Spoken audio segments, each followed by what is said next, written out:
ലോക്സഭാ പ്രതിപക്ഷ നേതാവ് Rahul ഗാന്ധിയെയും 25 Congress എംപിമാരെയും വെടിവെക്കുമെന്ന് ഭീഷണിപ്പെടുത്തുന്ന video social മീഡിയയിൽ വ്യാപകമായി പ്രചരിക്കുന്നുണ്ട്. എക്സ് പ്ലാറ്റ്ഫോമിലൂടെ കൊലവിളി നടത്തിയത് ഹിന്ദുത്വ സംഘടനയായ കർണി സേനയുടെ പ്രവർത്തകനാണെന്ന് അവകാശപ്പെടുന്ന ഒരാളാണ്. आदेश पर ये घटना हुई है.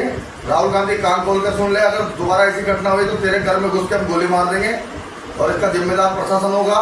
हमारा प्रशासन से निवेदन है कि 25 सांसद के ऊपर कार्रवाई होनी चाहिए. मोदी सरकार के मंत्री किरण रिजिजू जी का जो बयान आया. പാർലമെന്റിൽ സ്പീക്കർ ഓം ബിർളയ്ക്കെതിരെ കോൺഗ്രസ് അംഗങ്ങൾ നടത്തിയ പ്രതിഷേധമാണ് തന്റെ പ്രകോപനമെന്ന് ഇയാൾ വീഡിയോയിൽ പറയുന്നു. പ്രധാനമന്ത്രി നരേന്ദ്രമോദിയുടെയും ഓം ബിർളയുടെയും ചിത്രങ്ങളുടെ പശ്ചാത്തലത്തിൽ ചിത്രീകരിച്ച 56 സെക്കൻഡ് ദൈർഘ്യമുള്ള വീഡിയോയിൽ ഇയാൾ തന്നെ ഒരു മോദി ഭക്തനായാണ് വിശേഷിപ്പിക്കുന്നത്.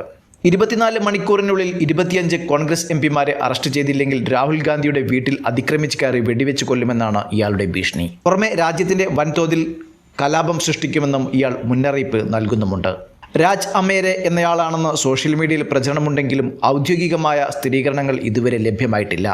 ഡൽഹി പോലീസിനെയും ആഭ്യന്തര മന്ത്രാലയത്തെയും ടാഗ് ചെയ്തുകൊണ്ട് നിരവധി പേർ ഇയാൾക്കെതിരെ ഉടൻ നടപടി വേണമെന്ന് ആവശ്യപ്പെട്ടിട്ടുണ്ട്. സംഭവവുമായി ബന്ധപ്പെട്ട് അറസ്റ്റോ നിയമ നടപടികളോ സ്വീകരിച്ചതായും വാർത്തകളില്ല. ഗോ സംരക്ഷണത്തിന്റെ പേരിൽ ഉത്തരേന്ത്യയിൽ അക്രമങ്ങൾ നടത്തിവരുന്ന സംഘടനയാണ് കർണി സേന. ഇന്ത്യയുടെ പ്രതിപക്ഷ നേതാവിനെതിരെ പരസ്യമായി വധഭീഷണി മുഴക്കിയിട്ടും പോലീസ് FIR രജിസ്റ്റർ ചെയ്യാത്തതിനെതിരെ സമൂഹമാധ്യമങ്ങളിൽ വലിയ വിമർശനങ്ങളാണ് ഉയരുന്നത്. കഴിഞ്ഞ സെപ്റ്റംബറിൽ BJP വക്താവ് രാഹുൽ ഗാന്ധിക്കെതിരെ ചാനലിലൂടെ വധഭീഷണി മുഴക്കിയ സംഭവത്തിൽ കേരളത്തിൽ BJP നേതാവിനെതിരെ കേസെടുത്തിരുന്നു. ABVP മുൻ സംസ്ഥാന പ്രസിഡന്റും BJP ടീച്ചേഴ്സ് സെൽ സംസ്ഥാന കൺവീനറുമായ പ്രിന്റു മഹാദേവനെതിരെയായിരുന്നു കേസെടുത്തത്. News desk news 99. ഓരോ മുഹൂർത്തങ്ങൾക്കും അതിൻ്റെതായ സന്തോഷങ്ങളുണ്ട്. അതിൽ ചിലത് ഒരിക്കലും മറക്കാൻ പറ്റാത്തതും. Azad gold and diamonds, Thazhepalam, Tirur.